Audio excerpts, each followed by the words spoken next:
And I'm back. Greetings, everyone. Welcome to episode 9 of Freedom Alternative Interviews. Now, I'm here with Mr. Paul Elam, founder and publisher on A Voice for Men, author and or co-author of several books on men's issues and an anti-feminist from back in the days when it wasn't cool. Now, since the audience of this channel tends to gather both people who dislike the work of AVFM and people who absolutely like it, I think it is safe to say that Mr. Elam doesn't really need any further introduction. So without further ado, Paul, welcome to the show. Hi, Lucien. Thank you for having me. Glad to be here. Okay, so let's get to business and try to cover as much as possible because we aim to trigger in-house most of the time in this conversation, don't we? Man, that's how I roll. I like it. Yep. So the first element on triggering is on the MGTOW topic. Now, you were the center of quite a shitstorm, or maybe I would like to call it a tiny storm in a cup of tea, when you fell on the wrong side of the YouTube MGTOW empire. Now, several years after that, when all the dust is settled, I hope we can look at this less emotionally and more rationally, although you and I have looked at it pretty much rationally from the get-go. But anyway, what is the cause of so much antagonism amongst so many individuals who basically at least appear to subscribe to the same set of ideas? Well, I look at it the same way as, what causes, for instance, so much antagonism and division in really, really intense urban African-American neighborhoods in the United States. Since a belief of disenfranchisement, a belief of injustice that sweeps through a population of people always results in anger, and some of it will get misdirected. To me, it's as simple as that. The issues affecting men and boys are freaking real. They're not made up. I mean, we're talking star chambers in colleges. We're talking about the absolutely corrupt family courts that we're dealing with. This is a population of men, many of whom have been bent over and savaged. And the fact that their anger isn't always expressed constructively, that includes myself, by the way. I mean, I'm not exempting myself from any of this part of the discussion.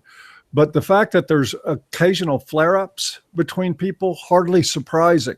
Matter of fact, it's evidence of proof, I think, of what ABFM has been saying for 8 years. Yeah, and that, if we add the fact that at least the speakers, I don't know how to call it, yeah, the speakers, those who speak the most about these things, they don't tend to be, stupid individuals. They tend to be very, very smart individuals most of the time. And, I wouldn't even go as far as to invoke, reasonable minds may differ. Yeah, I think so. I mean, I'll use Barbarossa as an example. I've had run-ins with him. Do I think Barbarossa is stupid? No, not by any stretch of the imagination. I think he's actually quite brilliant and very passionate about what he does. But the friction, again, it's inevitable. It's going to happen. It'll probably happen again in the future. But I think for this point, we're in a period now where the dust has settled somewhat and where there's less vitriol about it. And I think that that's healthy too, that we need those periods too. But we're going to, MGTOWs on YouTube are going to continue to do what they're doing. I'm not going to agree with all of it. I'm going to agree with a lot of it. We're going to continue to do what we do at AVFM. There's going to be some MGTOWs that don't like it. I don't have any illusions that I can change or fix that, or that there's necessarily needs to be a fix. I'm content to allow that to just be, and for us all to move on doing what we want to do. Yeah, about that aspect, that I don't think there is you said that you don't think there is a need to fix. I 150% agree with that, because I get hit by these kinds of things anyway. There are people who don't like AVFM, but who like watching what I have to say. And they ask me, well, why do you still stick around with AVFM? And I'm like, look, you don't have to agree 100% with everything I say and do. If you agree with 10%, that's already more than enough compared to the mainstream political thought. Same goes with me. I mean, I've been working with you since, what, 2012? Something like that. It's at least 4 years. Yep. So, I didn't agree always with 100% of the things that ABFM does. Yet, because it's 85, 90%, that's already more than enough compared to other organizations that I've worked with in various periods. So this is the thing. Maybe the pro-male side of the argument doesn't really need entire unity and the entire consensus on everything. Well, that's been part. I got to admit, Lucian, that's part of the frustrations that I have doing what I do. And this has nothing to do with MGTOWs. This is MRAs that I'm talking about, is that we can run an article that has 99.9% accuracy in it and truth, and there may be one place that is questionable. And there's always going to be a healthy percentage of the crowd that comes in, overlooks everything that was right about it, and says, you know what, that word on the sixth word on line 17 of the fourth paragraph didn't have the I dotted the way I wanted it to. I'm out of here. We're always going to have that contingent of people. And again, I think that goes back to the anger. I think it goes back to a lot of wounding that's going on. You said one thing that I don't like, so now I hate you. I mean, if I didn't know better, I would say that sounds like borderline. But it really isn't borderline. What it is, I think, is a community, a world of men that are disaffected, that are shit on in the media all the time, that are treated like crap, that are treated like they don't have rights. And while this is going on, they've got a pretty healthy percentage of the media telling them they have privilege. If we didn't have a lot of anger in that equation, it would be an amazing shock to me. Mm-hmm. Mm-hmm. Yeah, let's continue on this MGTOW topic and explore it further. You recently uploaded a video that I really like called Regarding the PragerU and Brad Wilcox Fail, in which you pretty much demolished a video by the Prager University channel. A channel, again, which is usually tolerable, usually a very good channel, but, they sometimes fuck it up. Now, I briefly criticized that video as well in the clip about divorce rape, but going a little bit deeper into it, the video isn't just a wrong analysis on why men don't get married, but it represents a cultural mindset that continues to persist in significant segments of both European and North American societies. Yet in your critique of that video, you express that you have hope for a better future in which the degraded relationship between the sexes of today can actually be fixed. Now, what makes you maintain that hope? Well, I think it's really a belief in social physics. I don't think that I'm sharing, and let me sort of address part of the earlier part of what you said. Prager University does produce good videos. They produce some good material, some material I actually support.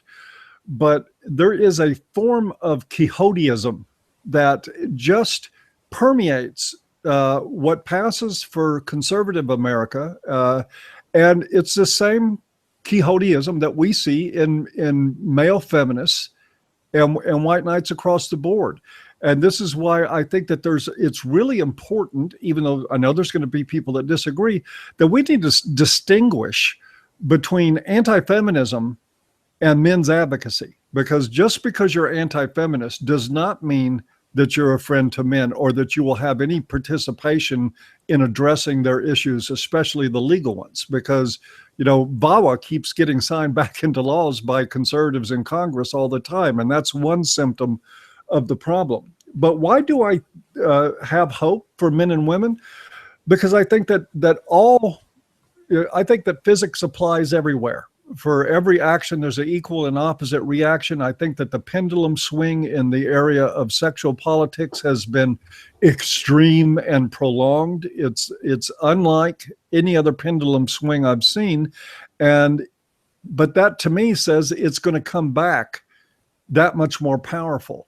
I just don't think that you can have all this insanity, all this craziness, and all this, what I would call political oppression of a class of people without it eventually coming back to bite you in the ass. And the interesting thing here is that the way it's going to come back and bite people in the ass is with MGTOW and other things like it, where women stop getting support from men. Because let's face it, without men, women are fucked.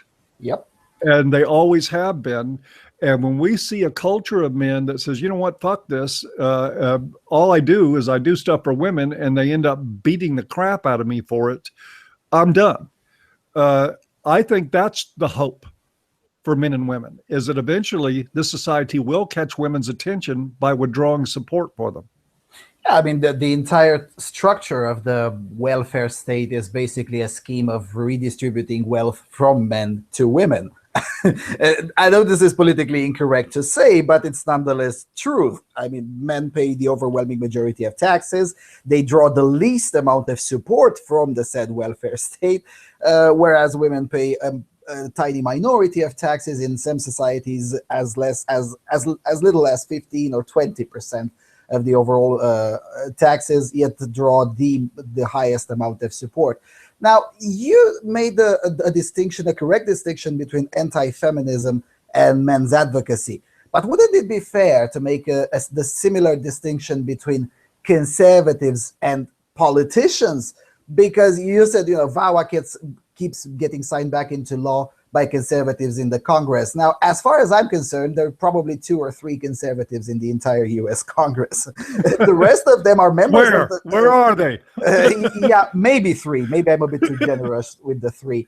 I mean, the rest of them are members of the Republican Party, but are they necessarily conservative? Shouldn't there be a difference there too? Well, keep in mind, though, what I said, though, was what passes for conservatives. Fair enough.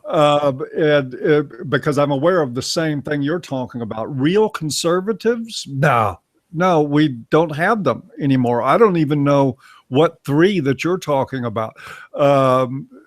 We may give Ron and Rand Paul, that might, if we're going to go that far to say that there's possibly 2 of them, but Ron Paul's not even there anymore.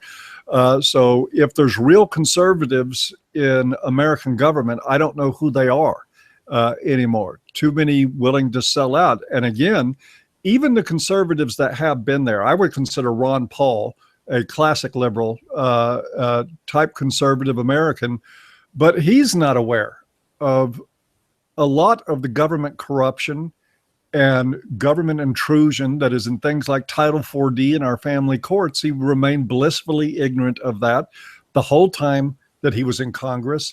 So I don't know who qualifies, Lucian. I don't. So I say what passes for conservative all the time, because there hasn't been, in my mind, real conservatives in American politics since Barry Goldwater. Yeah, that's a fair assessment. Although, other things such as the Title IX shenanigans have become a little bit more known in the last several years. Although, again, thanks to people who are not exactly conservative, such as Donald Trump, or such as Trump supporters who have been, hounded out from the universities because they dare to have to fall on the wrong side of far left politics. Because, at some you can point, also credit the men's movement for some of that too. I mean, in impacting the narrative, people didn't know what Title IX was. Now they know what it is. And they're going to become more aware of it in the future as a lot more lawsuits are processed. Yeah, and we should also probably credit the feminists, particularly Big Red. I mean, Big Red was quite literally a godsend. I mean, it was a watershed moment. It put every one of us on the map, basically. Absolutely, thank God. And I'm an atheist, and I'm an atheist too, but still. I thank sweet Jesus for Big Red. Yeah, absolutely.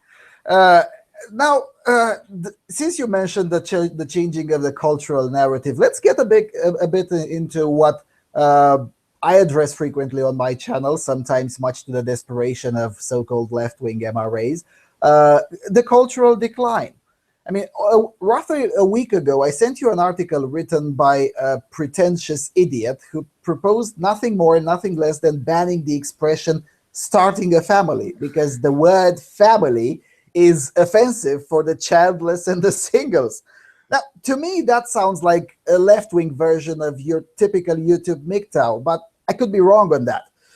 Now, in other instances, we had the CNN pushing for various changes in the languages, such as, the introduction of pronouns like Z or XE, all in order to avoid giving offense to basically poor special snowflakes. Now, my question is this: how does one maintain hope in this ambient of, sorry, I have to say, absolute lunacy?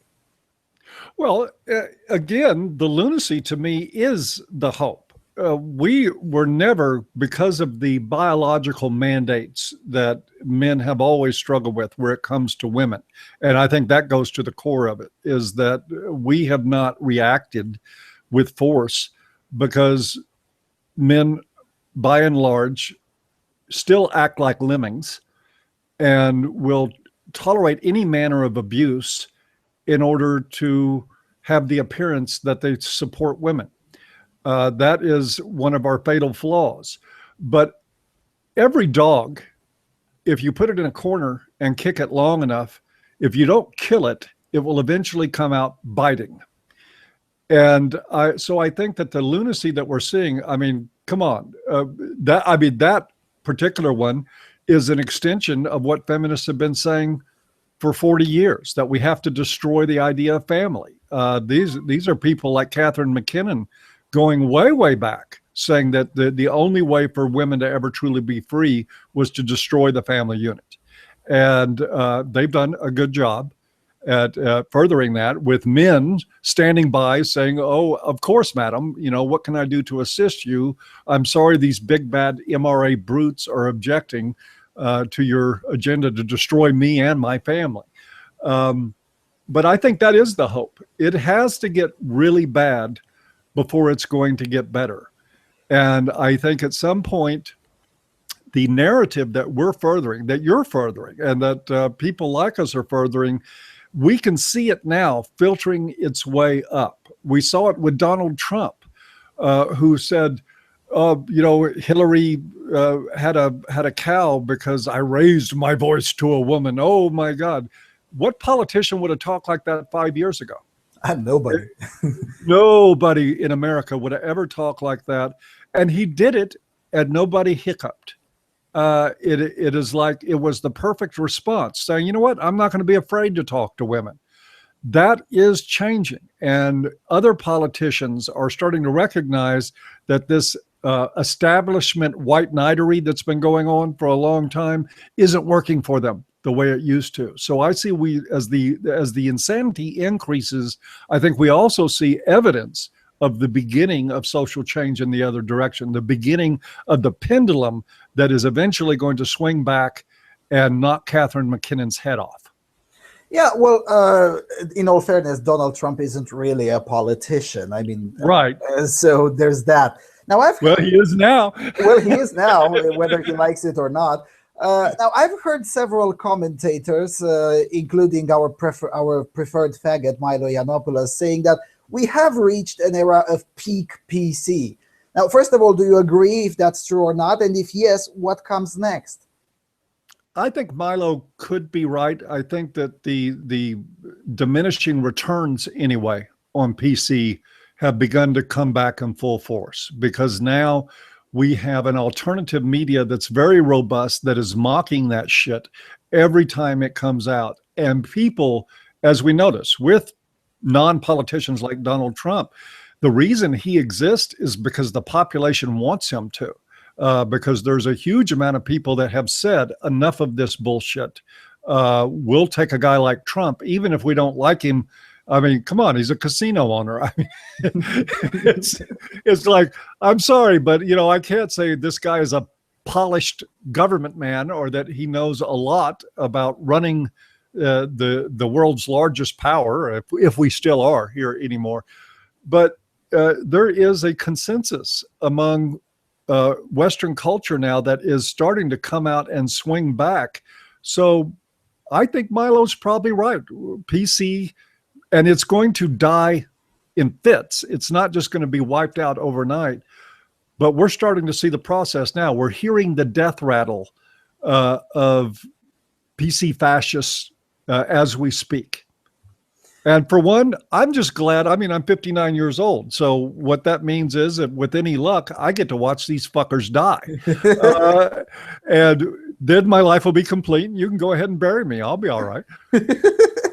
Now, I can't really disagree with that. And I have to go back a little bit in history. Now, Andrew Breitbart used to say that there is a delay or a lag between culture and politics, that it takes somewhere around 20 years between an idea becomes popular in the culture and the moment it becomes politically feasible.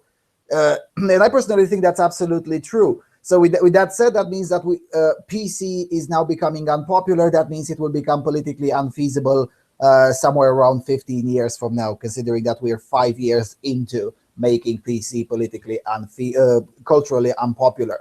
However, with that being said, and I'm going to challenge you again on this hope thingy, the next generation of political elites is now being raised and educated completely separate from the culture. I mean, the campuses are physically shielded in the Anglosphere and intellectually shielded in continental Europe from the rest of the culture. Even if we do manage to change the cultural narrative, which I suspect we will, at least on some topics, will that even matter? I mean, looking at how students are and young academics tend to think, I'm much more inclined to adopt a rather, I hate to invoke objectivist mythology, but an Atlas Shrugged mentality. What do you think? Well, I think that I disagree, and I'll tell you why. You know, the American Revolution happened when just talking about it would get you hung or shot. There's always been cultural pressures from the establishment to not change. They've never been able to hold out forever. I mean, love the hippies or hate them doesn't matter. They changed the consciousness of this country in a very drastic way. None of these things, no social movement ever, not civil rights, not anti-slavery, not the American Revolution, nothing, not even, you know, you can go back to the Romanticists, the Bohemians, you can look at the Beatnik generation. This stuff was reviled and hated, and attempts were made to censor and silence all of these countercultural movements, and they all failed.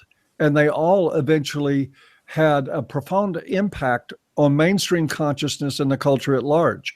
You can try to suppress this stuff, but I just watched a video this morning of them carrying Milo into a talk to a packed room, looked like about 300 people, you know, with guys carrying him like Egyptians on a throne playing America, fuck yeah.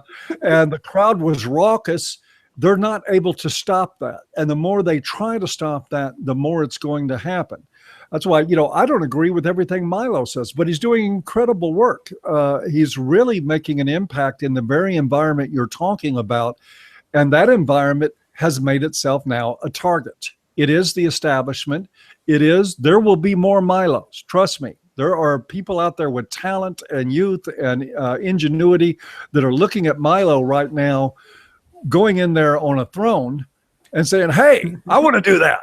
And they're going to. It's going to happen. And you're not going to have university administrations. You're not going to have politicians. You're not going to have feminist groups on campus that are going to be able to stop it forever. It's already happening. So, no, I'm hanging on to my hope. Yeah, that's a fair point. Although, again, I can't really disagree because, you know, thinking again 5 years ago, I mean, when was the war on feral protest? I think it was in 2012, in November. Yes, November 2012. November 2012. In November 2012, none of us would be able to imagine that there would be a guy working on Breitbart coming in and say, look, I'm a glorified shit poster and a faggot, and the crowd starting applauding on that instead of running to their safe spaces. And feminism is cancer, and the crowd is applauding. Yeah, and having an international except for Trigglypuff. Yeah, except for Trigglypuff, but and you know, having an international tour, because again, it includes campuses in Mexico and in Great Britain. So it is an international tour called the Dangerous Faggot Tour, with some of the of the events called Feminism is Cancer. We could have never imagined that happening in November 2012. No, we couldn't. And I got to admit that it's really fun to see the feminists just lose their shit over this. But it's also fun for me to see what passes for conservatives getting, you know, how do they cope with the idea of a dangerous faggot? Uh, and it is addressing some stuff in that community too. But the more important work, I think, is in the SJW ultra left liberal faction that has just collectively lost its mind the past 20 years or more. And now they're finally getting called to task. It's a beautiful thing to watch. So how can you not have hope, Lucian? Yeah, that's a fair point. Although, again, you said what passes for conservative, that perception has also been radically changed by the far left. I mean, these days saying that there are inherent differences between men and women passes as far-right conservatism, when in reality, the Bolsheviks didn't disagree with that, for crying out loud. Well, yeah, there's also this thing called science that tells us, and has told us for a long time, that there are differences between men and women. It is only in a culture that has completely lost its mind that you can even sell the idea that all the differences between men and women are socialized. But then again, I think that makes them a much softer target in the long run. That sort of the hubris, the arrogance, and the assumption of being right, and the lack of experience with challenge that feminists have had for 40 years. And remember, they're not practiced with dealing with Milo or me, and it's why they attack from afar and don't engage us. It's because they don't know how, and that ultimately hurts them. Yeah, because in 2011 it was completely alien, the idea that a feminist academic or feminist student groups and whatnot would actually have to defend their ideas against opposition. It was just de facto and by default assumed that they were correct and everyone else is a lunatic for disagreeing. So in that regard, agreed. So in that regard, yeah, they are a little bit, actually a little bit more inexperienced with opposition. Okay, let's get to partisan politics. I know you love that topic. Now, you said that, well, whether the US is still the strongest country in the world or not, I think it still is. And the strongest country in the world is due to hold a general election towards the end of this year. And at this point, we are to presume that for the White House, the race will be between a crooked, lying, feminist criminal and, well, Donald Trump. Now, first of all, do you agree this will be the final, or should we expect contested conventions on either the Republican or the Democrat side? Oh, I think it's set in stone. Trump already has secured the delegates to be the nominee. Paul Ryan just came out and endorsed him, the Speaker of the House. Republicans are starting to coalesce around Trump. So there's no doubt there. I think the question of whether or not Hillary is going to be the candidate may be a legal question. I know the IG just released a report that was not good for her. And it's a signal. And of course, let me just sort of sidetrack into how I see this playing out.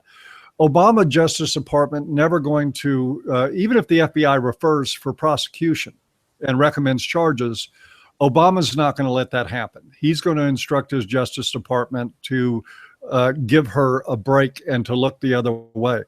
But that still could be politically damaging enough to her that the DNC and other powerful factors within the Democratic Party look at doing something to try to get her out. In the end, I think she probably ends up being the nominee, but I can only say probably. Trump definitely, Hillary most likely, but she's going to limp into this, as she already is, as a matter of fact. Sanders has been waxing her ass in terms of real votes. And going into the convention, he's pushing her way, way left to his crazy part of the baseball field. And that's going to make it much more difficult for her to rebound. And she has to come back toward the middle, no question about it. But she's going to have a lot longer trip, courtesy of Sanders, to get there. Yeah, I don't know if you follow Bill Whittle. I've been following him, almost religiously for the last 3 or 4 years. He said at one point, it doesn't really matter who he is. If you don't follow him, that's not a problem. He said basically that if Hillary is not indicted, that means pretty much the end of the rule of law. and he called it the Italification of the United States. That would be turning the United States more like into Italy, where, as we both probably know, the rule of law is something to be debated about. It's not something to be assumed, which I like. I mean, don't get me wrong, I would rather live in Italy than in the United States, but that's a personal opinion. So if she's not indicted, that's basically the end of the rule of law, because, if the law doesn't matter when Hillary Clinton is at the crossroads, in the crosshairs of it, then why should it matter for the average citizen? Well, that's already been in play for a long time. Her husband is a rapist, and he was never indicted. He was impeached. He was disbarred for lying, which even when that happened, it shocked me. But the law and the Clintons have not lived in the same house in a long, long time.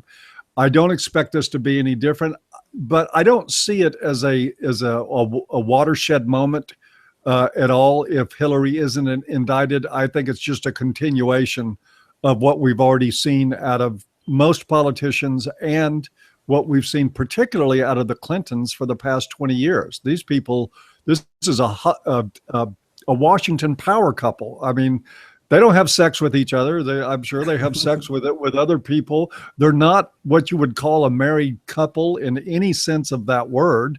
They are partners in crime, and they're raking in millions on it right in front of the American public. And you still have a slight majority of people right now in the United States that are all like, go Hillary. People get what they deserve. So I as much as I want to point the finger at Obama, blame him, and say that he will direct his Justice Department to look the other way and how terrible that is, in the end, the American people have, I think, immersed themselves in so much consumerism and so shallow of intellectual activities that they've just allowed this to happen. So if Hillary gets elected, I'm not going to complain. I don't like it, but I'm not going to whine about it, because I live in a country full of 300 plus million idiots who are going to stand by and watch our government and everything else. And we allow Wall Street to happen. We allow the government to happen. We've allowed all this stuff, and we don't have anybody to blame but ourselves. I know some people don't want to hear that, but it's true.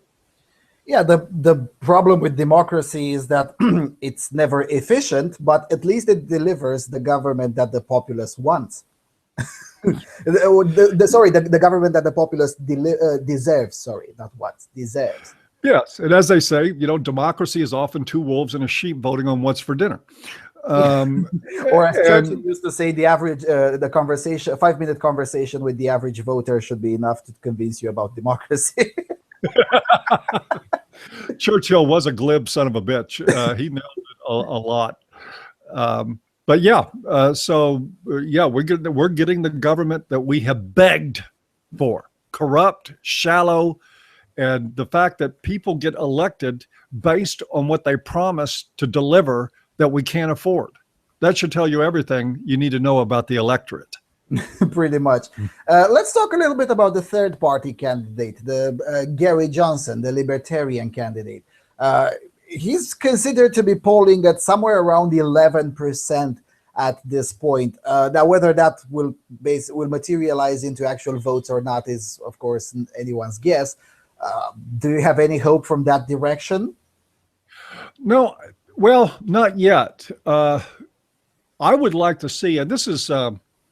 let me sidetrack for a moment in answering this. I'm really enjoying this conversation, because having remained generally politically or not affiliated, apolitical as it were, for many years, for I think obvious reasons at ABFM, it has worked very well for us in developing the men's movement narrative. But for me personally, it's been a bit of a hindrance, because you got guys with less sense than they have hair out there talking about what they know that my politics are when they don't know anything. I think we've reached the point where now people like me need to start talking about their political leanings, which So your program actually gives me an opportunity to start that process. I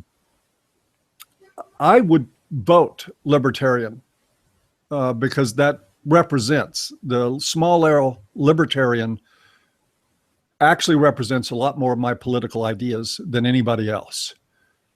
However, I see Trump as the more attractive candidate because he's actually going to shake things up. Hillary's a crook. She's a leftist, and she is the establishment that has been screwing us over for a long time. So we don't need more of that. And I'm glad to be able to finally come out of the closet. And now I'm the dangerous faggot. And say that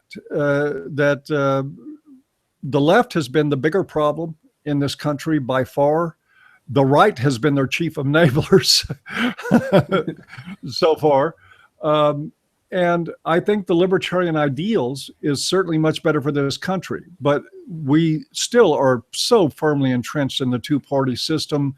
And all evidence so far shows that the Libertarian Party is probably going to pull equally from both Clinton and Trump, or as far as they can tell so far.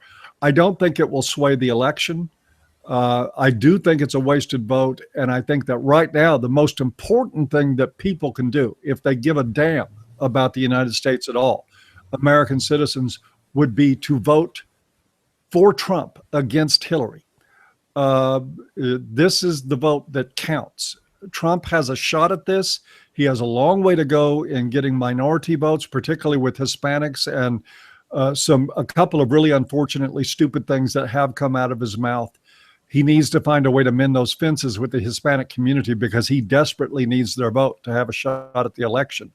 But I think that the best vote right now is for Trump and against Hillary, which are in some ways two separate things, but she needs to be stopped.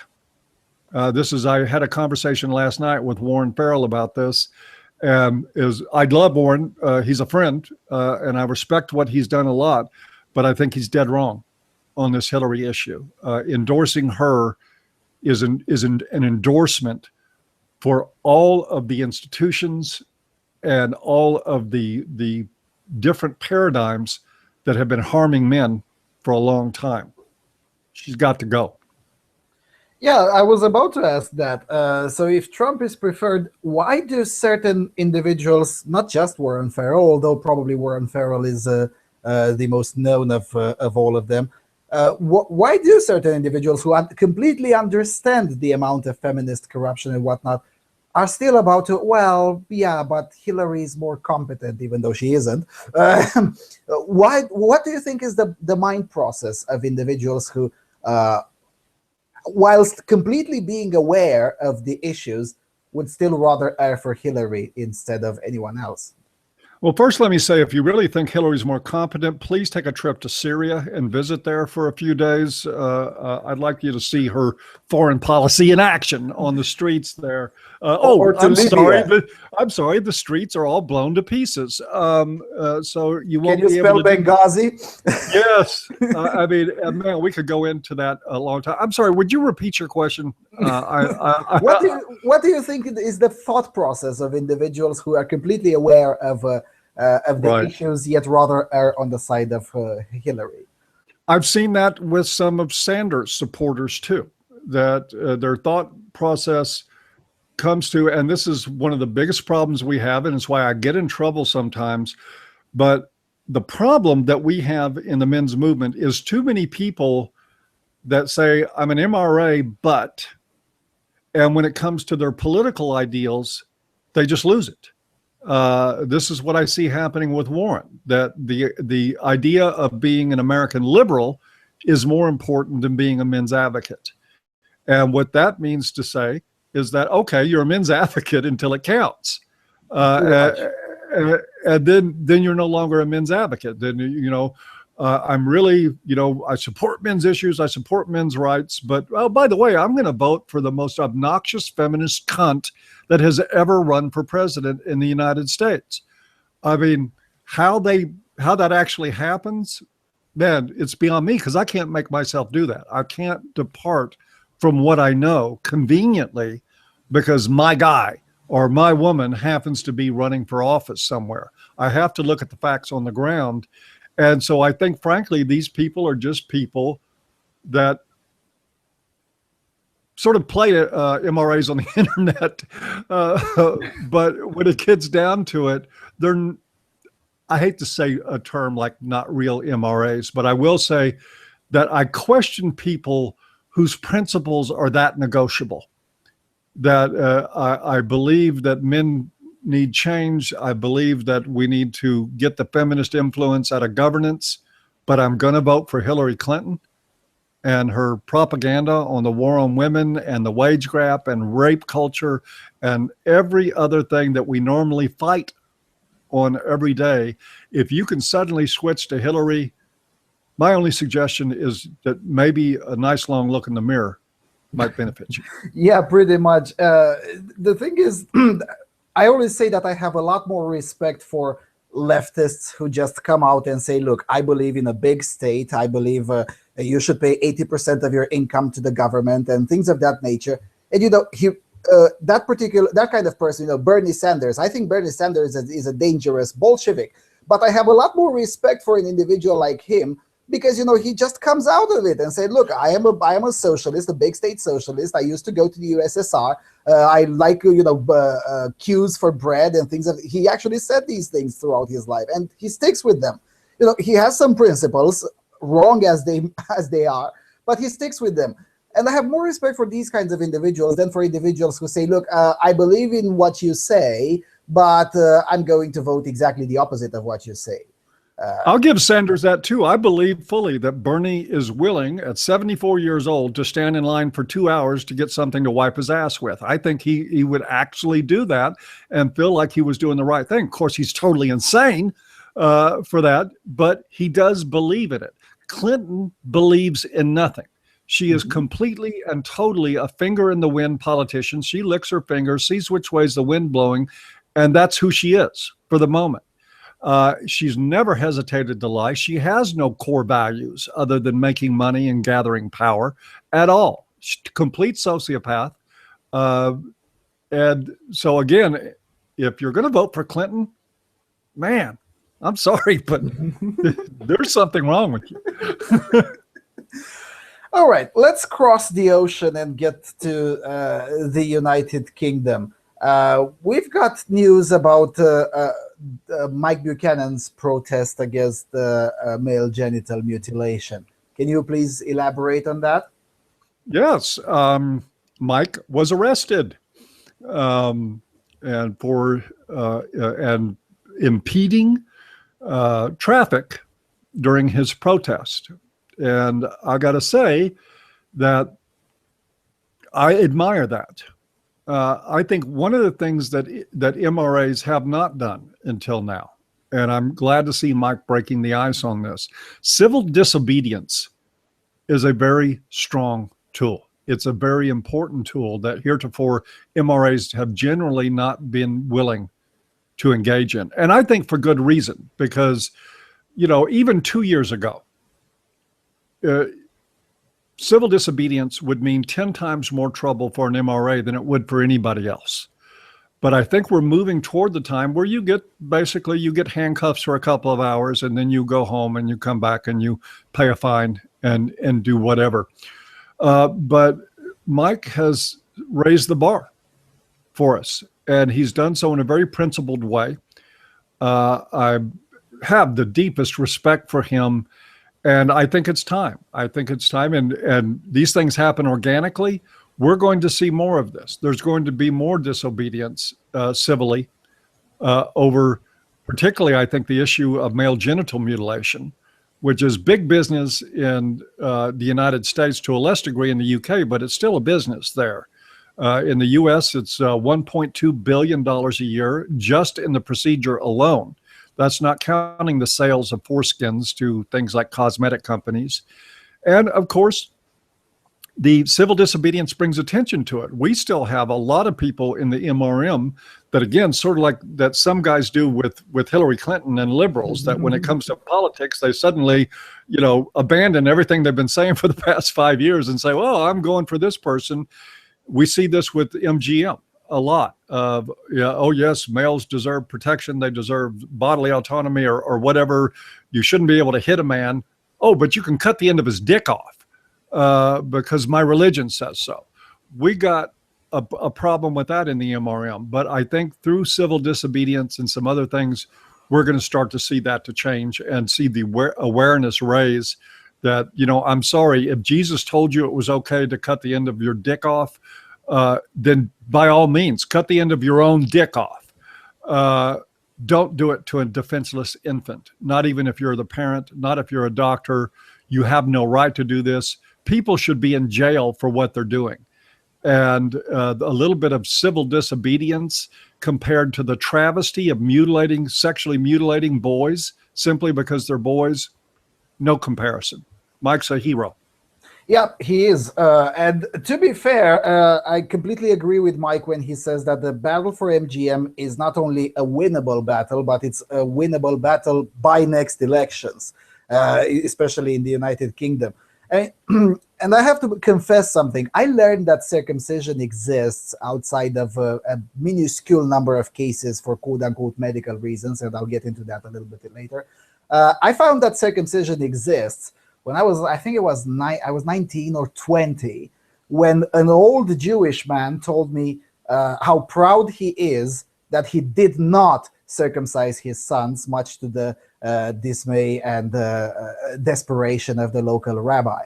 So, I found that it exists way later into my life. And when I got in on the internet and I found out that it's still widely practiced outside of the Middle East, let's face it, I was like, Jesus Christ, really? Why? And then when I wrote, I think last year in June, almost a year ago, I wrote an article for AVFM, a very long article called Genital Mutilation Rates Are Dropping, and That's Great, or something like that. I don't remember the title. Yep, I remember it. And I noticed that it's finally happening in the United States, and not just in South Korea, in Australia. It's finally happening. A very silent but definitive revolution within the culture, with fewer and fewer children 1 year after the other being subjected to this procedure. So in this regard, it probably is a winnable battle. Oh yeah, Canada cut their mutilation rate in half simply by refusing to fund it anymore. Took the money out, and it's amazing. You look at something like the removal of an organ, which circumcision is, with 20,000 erogenous nerve endings, and suddenly, if the government won't cough up the $200 it cost in Canada to have it done, half the parents decide not to do it. I mean, that one paints us a very clear picture about cultural misandry that is just staggering. That little amount of thought. Oh, if it's free, I'll cut the end of his dick off, and if it's not free, then I won't do it. Half the people came to that conclusion. So yeah, I think Mike's right. This is a winnable battle. I think we have a long way to go on how we approach this. I got to tell you one thing. I don't think, and I may be wrong, I don't think that protests with bloody pants, mock bloody pants, there's probably more effective ways to go about this than that. But what do I know? I mean, I'm not the one out there doing this stuff, and it is having an impact. But I think it's also time for that game to be stepped up. I think that clinics that are practicing circumcisions on boys need to be confronted with large groups of men and women in business attire that are standing there at their doors demanding to know why this is happening. Which is why the protests by Mike Buchanan's party have been quite effective. I mean, they've got press coverage because that's exactly what they've been doing.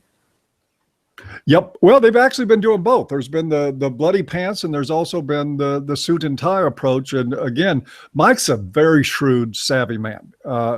He is. He knows exactly what he's doing. I just hope to see the movement move away from the, the Spider-Man street theatrics and into confronting the practitioners who are profiting from this horrific practice and demanding to know what they're doing with the money. Why are they mutilating children? And I'm sorry, because the parents wanted me to is not a fucking answer.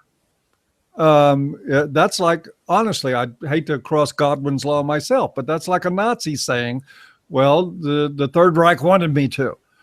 Sorry, that didn't cut it at Nuremberg, and it shouldn't, if you'll pardon the pun, cut it here.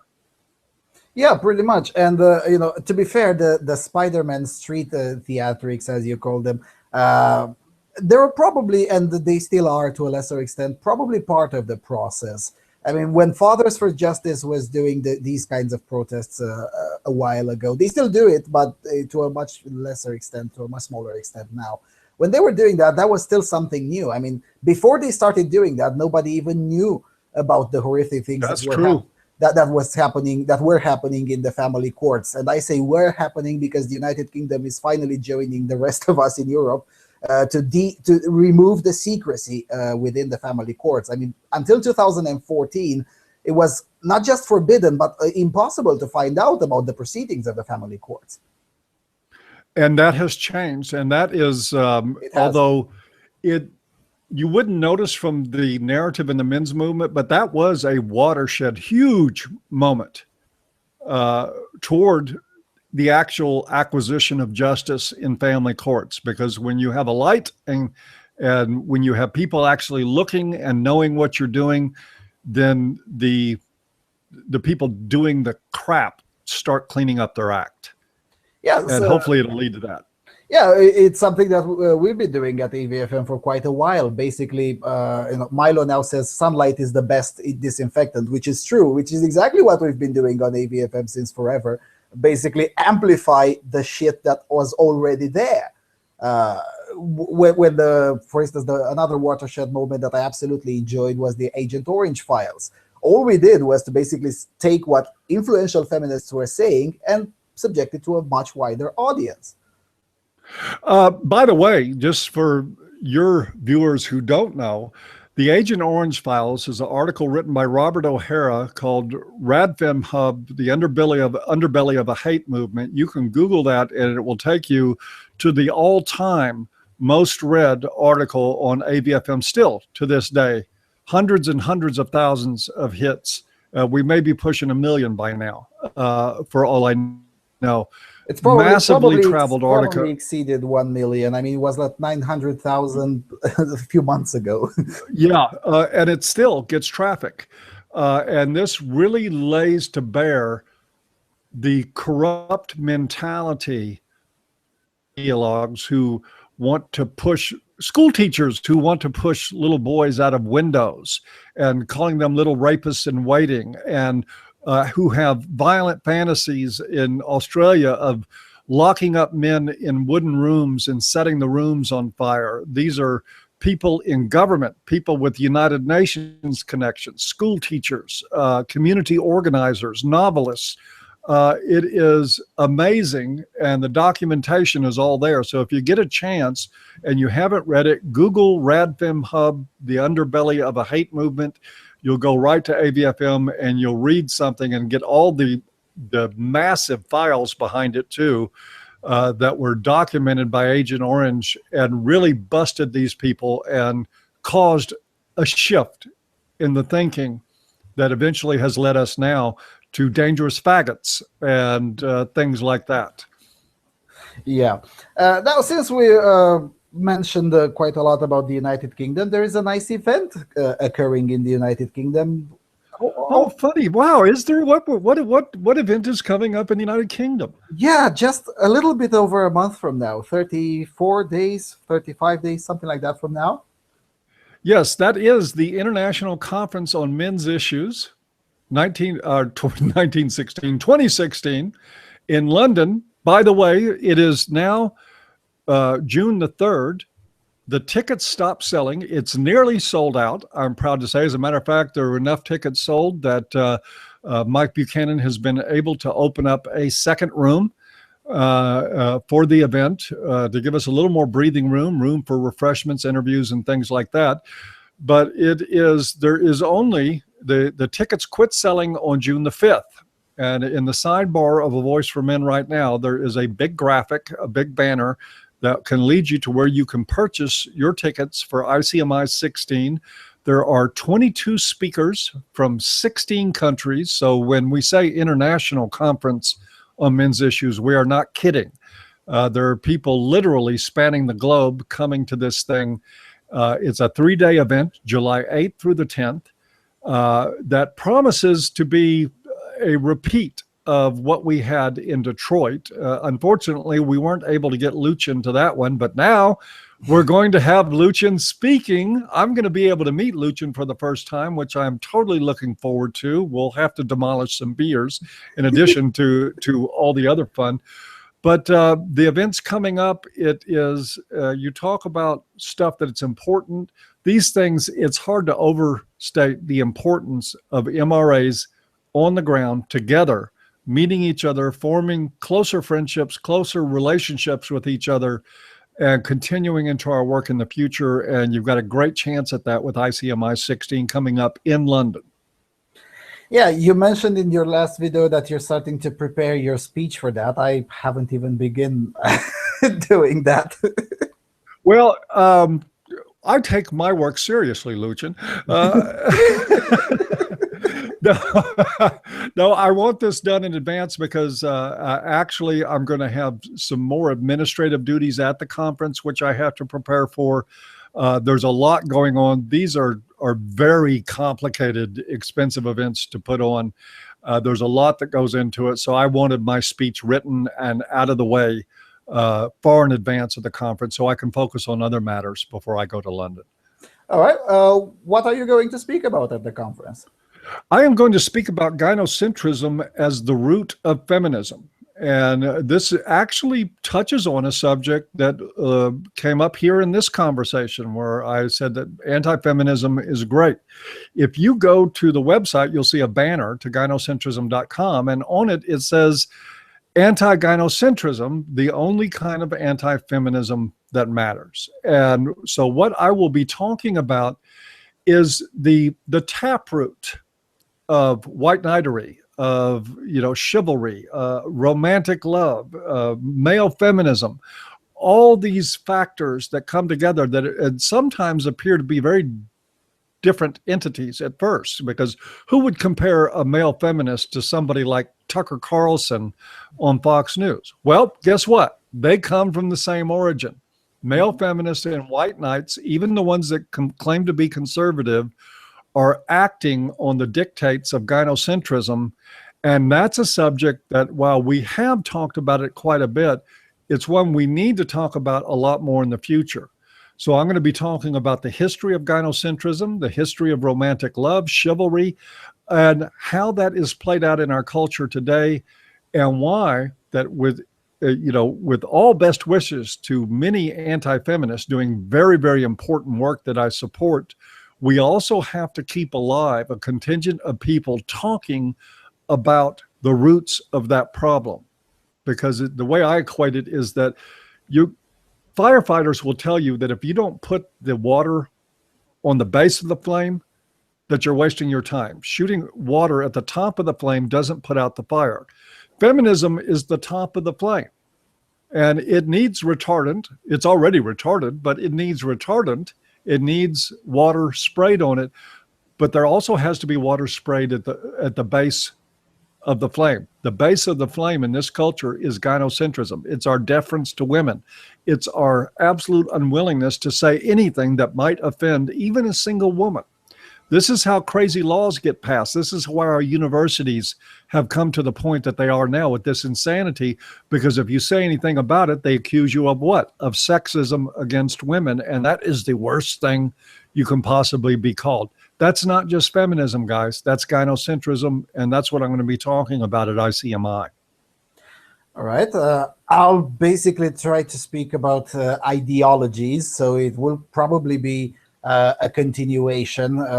and not just ideologies, but also the current state all over Europe. One of the reasons I haven't started writing it yet is because I'm waiting for the result of the Brexit referendum, because I'm going to have a completely different speech depending on the result of that referendum. As many of my viewers know, a lot of these insane policies that we see all over Europe have their origins in Brussels and not in national governments.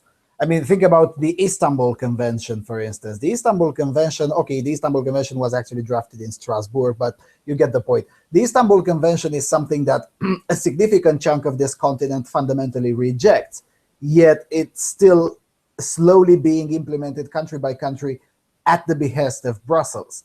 So that's why Brexit is so important. I got a lot of flack for publishing that article on AVFM where I said a victory of Brexit would be a victory for men. Again, the same thing. Oh my God, I'm an MRA, but the EU gives us funds. Well, fuck the funds.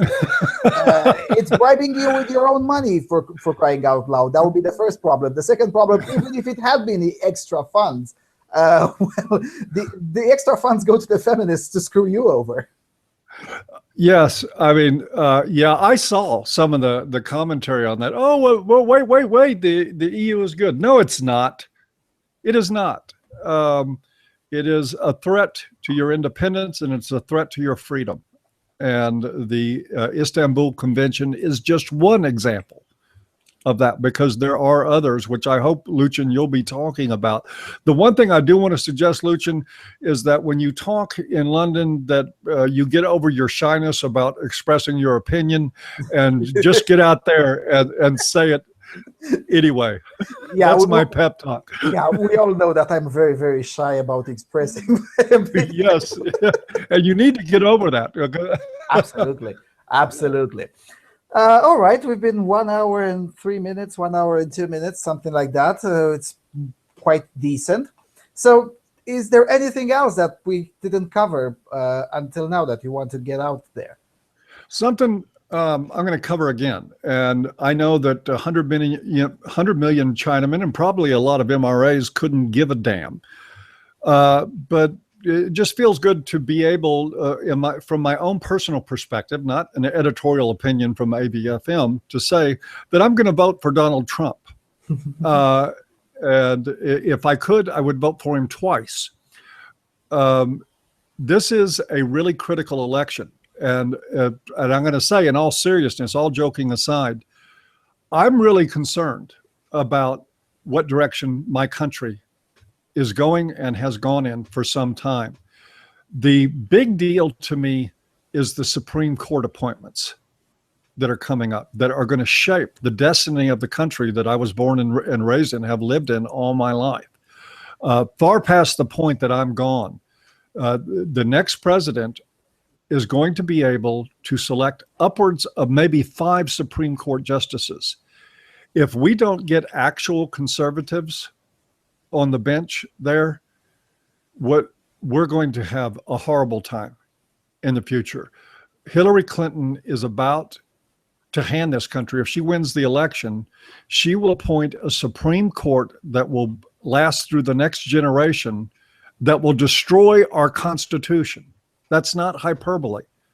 They will destroy the United States Constitution, which, call me old-fashioned, it is still a document that I think is brilliant, and I have a high amount of reverence for, and it will be absolutely shit-canned if Hillary Clinton is elected president. So not only am I in the Trump camp, I'm also in the anybody but Hillary camp, and right now Trump is the only one that can beat her. So for anybody out there, at least the 4 or 5 of you that actually give a damn about who I'm going to vote for, I hope that you think about that when you approach the polls this November in America. A lot is on the line, and Hillary Clinton is the wrong way for this country, and she's the wrong way for men and boys.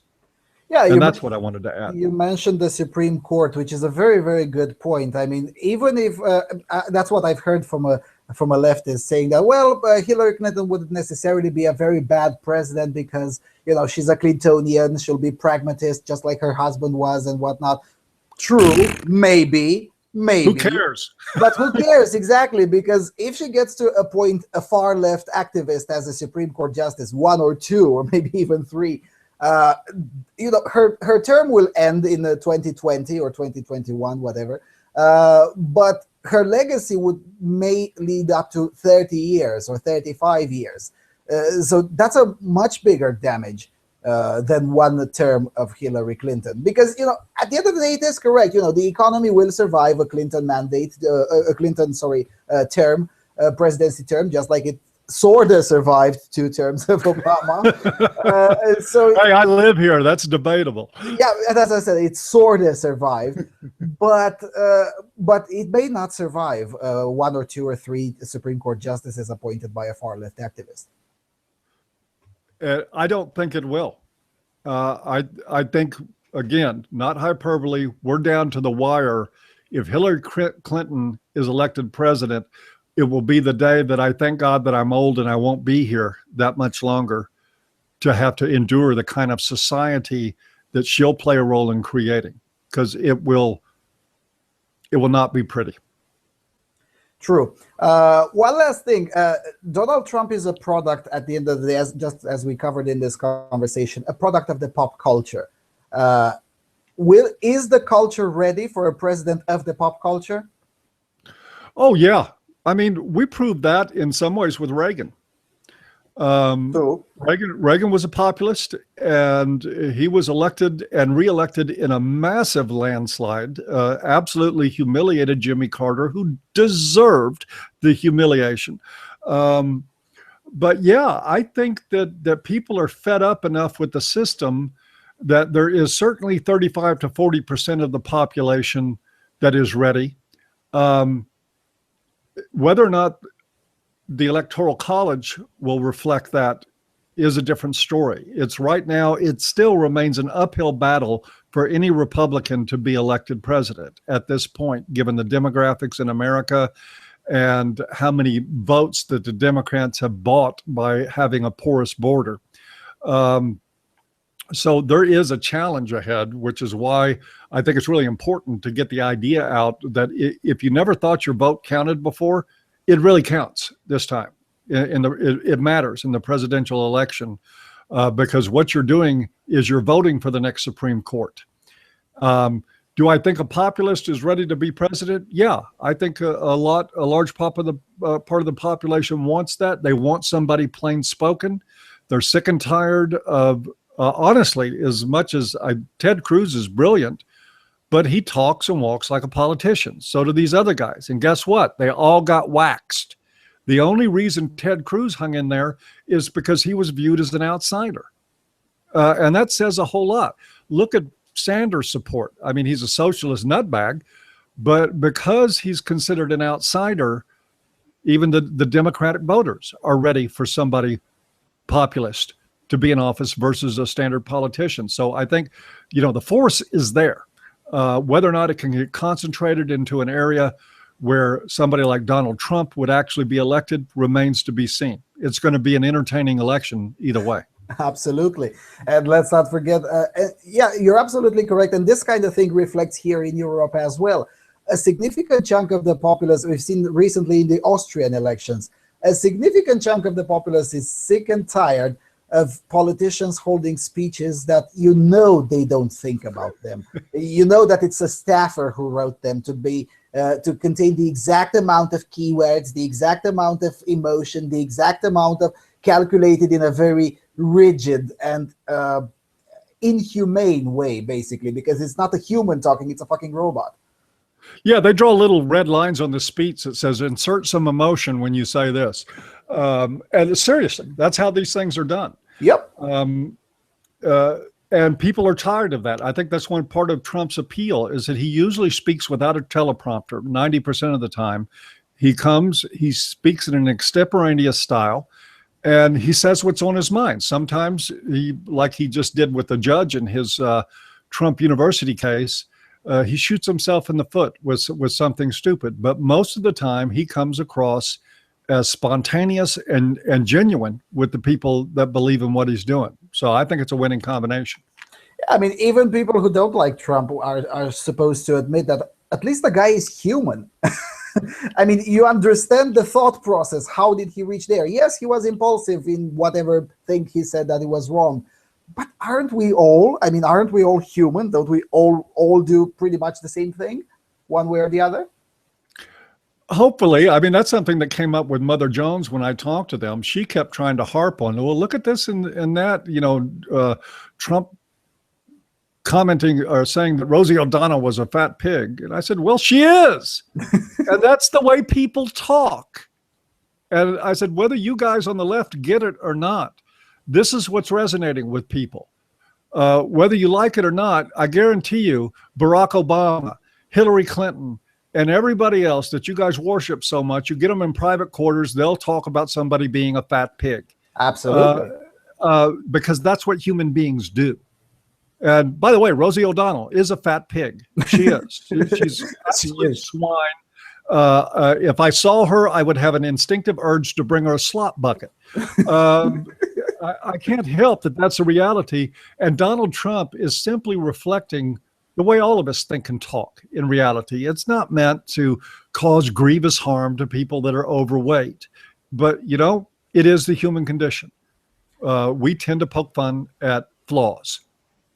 Yeah, deal with it. Yeah, deal with it, exactly. And another aspect that's funny about Trump is that, you know, he never apologizes. I mean, whenever he's called upon or something, he just doubles down on it most of the time, which is something that it definitely resonates to me. I mean, I've been put to apologize for offending various not to be offended individuals. And every time I was called upon that, I just doubled down on it. And I think, especially with Americans who are a nation of rebels, let's face it, it resonates with them. I mean, wait a minute, who the hell is this?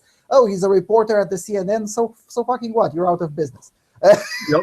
That's the kind of thing that resonates with, especially with a nation of rebels.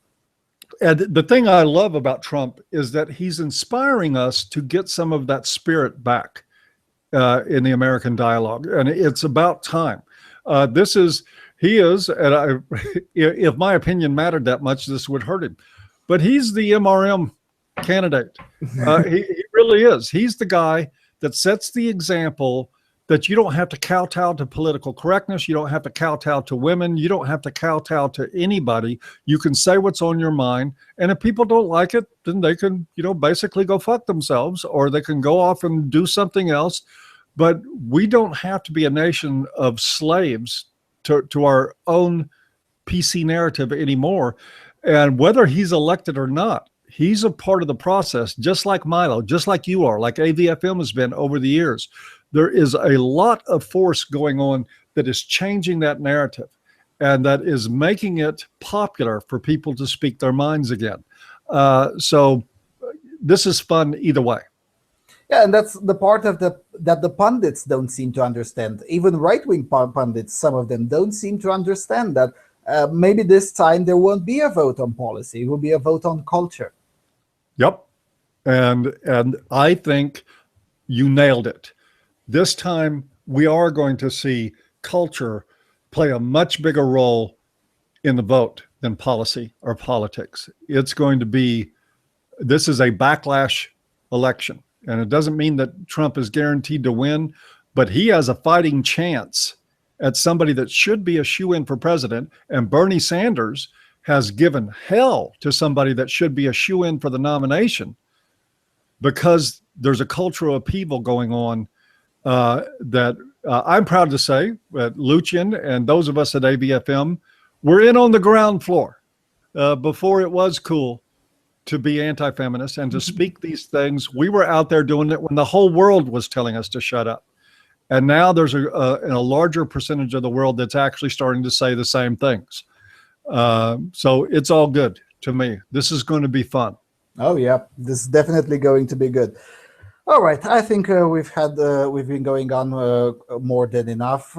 So with that said, anything extra at the end of the show? Come to ICMI. Oh yeah, absolutely. Come to ICMI. You'll get to see both of our snarky faces and our snarky attitude. You get to see us drunk too. Yeah, gosh, I hope not. I mean, if you get to see us, please forget your camera outside or somewhere. I worked for 1 year to get some images of myself drunk out from the from the. So no, not that. Oh man, I want to make that your profile photo. Absolutely not. Absolutely not. That was disgusting. All right. Then with that being said, thank you all for watching, and I'll see you soon. Cheers. Bye-bye.